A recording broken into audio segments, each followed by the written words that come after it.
Who hates being wrong? I do. But today we're going to talk about what we got wrong, but also what we got right in our preseason predictions for the NBA this season. I'm widely known as somebody who's not wrong very often. Just ask my parents. They would agree. But I will say, one case where I was wrong with on the NBA this year, the Utah Jazz. I think a lot of people missed on this, and they might fall back to earth coming up here. Lauri Markkanen! Markkanen has been a beast. Clarkson has been a beast. Sexton has been a beast. They have been well coached by Will Hardy and really have shocked everyone. They were the first team, other than the Bucks, to 10 wins in the NBA. They were leading the Western Conference as of a couple days ago. Now it's Portland Trailblazers. Go Blazers. But no big deal. The Utah Jazz really have played excellent. They've had a pretty difficult schedule too. They've won some games that nobody really gave them a chance on, and I think that that's among the biggest surprises and one that I was way wrong on. I thought they were going to be the 15th seed through the whole entire NBA season. The Jazz have actually been one of the few teams that I've gone onto YouTube and watched their highlights because, what the hell? The Jazz are winning? I didn't see that coming. They lost probably their two best players, the two best players that they've had for a decade now, and to still come out and put on this kind of a showing, really impressive. So what I got wrong was I thought that the Phoenix Suns were really going to struggle this year, just have the hangover of being the team that got destroyed in Game 7 by Luka Doncic. Chris Paul was going to start to show his age. I thought that the DeAndre Ayton drama was going to have an impact on the team. And so far, they have the highest plus-minus of any team in the Western Conference. They're 8-4 right now. They look just as good as they have the last 3 seasons. And yeah, I was wrong. Chris Paul actually is showing signs of age if you look at his advanced stats and everything. And just his points per game. Points per game. I mean, he's leading the league in assists, so you can't ignore that. But that might be something to watch out for later on down the line in the playoffs. But as of now, they've gotten off to a good start. And they haven't even had Jay Crowder because he's pouting. So one thing to watch out for, though, they are losing Cam Johnson for a while with injuries. So I still have some concerns about their togetherness as a team. I think that they started out the season pretty well, but as soon as there starts to be any adversity, I'm afraid that those cracks might start to widen a little bit. You might end up in another situation where Ayton and the coach won't talk to each other and Chris Paul's hurt on the sidelines. And if that happens, they're not going to go very far. But they're definitely off to a better start than we thought. Who's not off to a better start than we thought, what I got wrong, was the Golden State Warriors. I thought that they were on track to repeat this year, and it is not looking like that. We had some concerns in the preseason. Draymond when they started to show some cracks and fissures, and that they have not come together as a team. I mean, Steph Curry is still playing pretty well. He's still putting up big numbers. He's trying to put the team on his back. But they're not at their best when Steph Curry has to put the team on his back.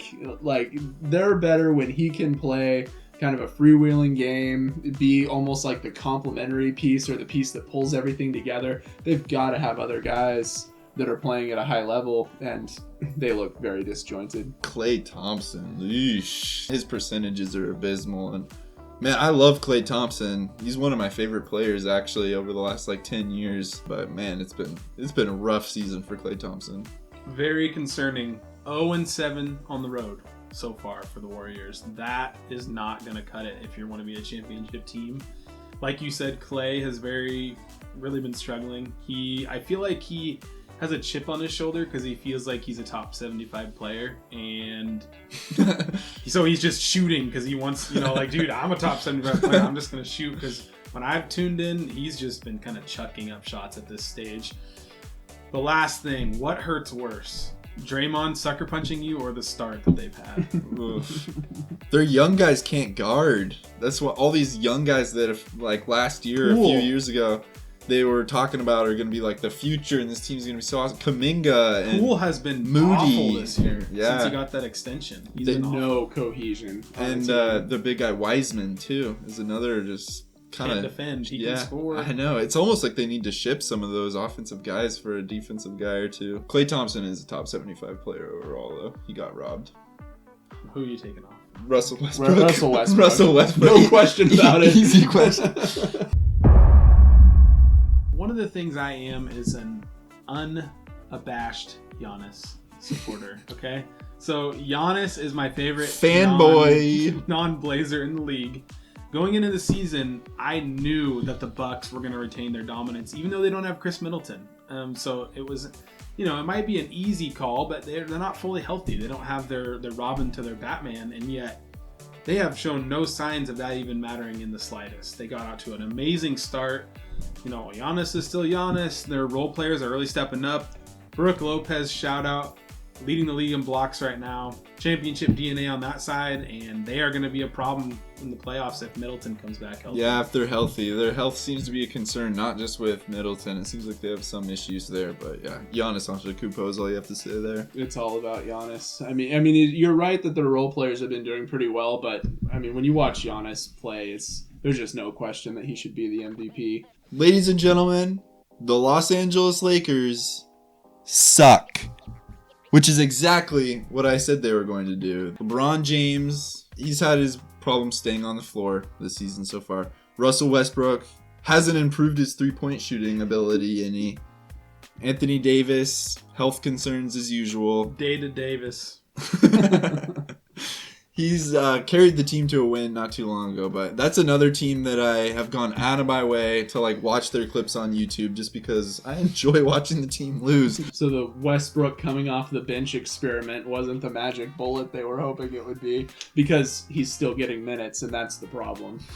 He's actually shot, hear me out on this, 36% from three since coming off the bench, and that is the best mark on the Lakers in that span.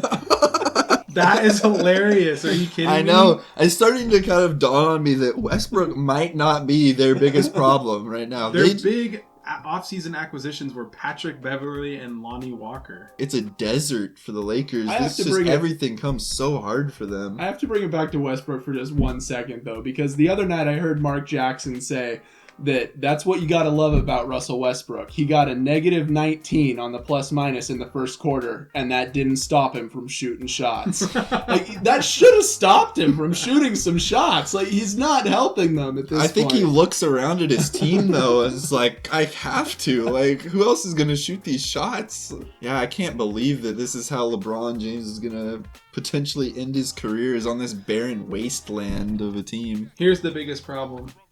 Who has the Lakers pick this year? It's New Orleans. The Lakers are going to win the lottery and get Wembanyama and send him to the Pelicans. No, we need them to win some games so that doesn't happen. That is a nightmare scenario for the rest of the NBA. Man, that freaking Anthony Davis trade. I wonder if they got a ring out of it, but you're going to give them Wembanyama if you don't start winning games. Speaking of teams that suck, and what I got right this year, the Brooklyn Nets are a disaster. Dumpster fire. An absolute disaster. Not only on the basketball floor, but off it as well. They can't figure out who their coach is going to be. They keep thinking about bringing in adulterers and then deciding not to. They're trying to, bring in anti-Semites and then deciding not to. I got a documentary for you to watch, Riley.